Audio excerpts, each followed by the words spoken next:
دگل بردامیا قیرانین ایک لیدیف ایکی لهرما کردستان و بدنگیا برپرسان و ناچار سرکرنا وان قیرانا جلای حکومت و ولاتی بگشتی تو رکرینا ما مستاجی دگل هاتنا ورزینوی خواندنه چندین جاره گفا بایکوت کرنا دواما فرمی دیکن اگر دا خازینوان نه نجیب جکرن اما دخور و بونه که دا به بجداربون جماره کامازن یا ماموستایان هم بر بارگاه اکتیا ماموستایان لق دوهوک هاتا کرن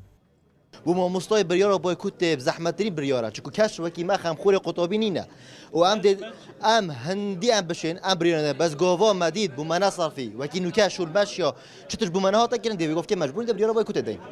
خدي بالنسبة بايكوت يعني ما نفيا بايكوت ولا بس بعدي ما هي دول ما مستويتن يا دويجي بكرتي درج يعني هما ضخزة ما في خد كان يعني امجي ما مستويجي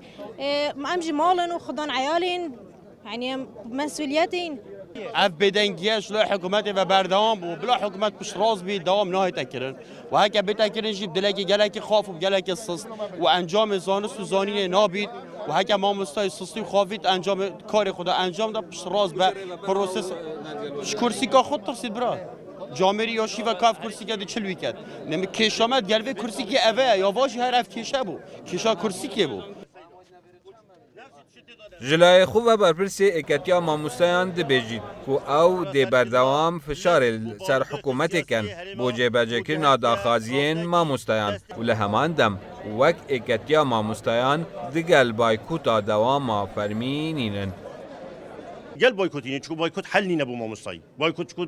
كذا في طلبه امريكا اف طلبه امانه تصريف ما مصاي شو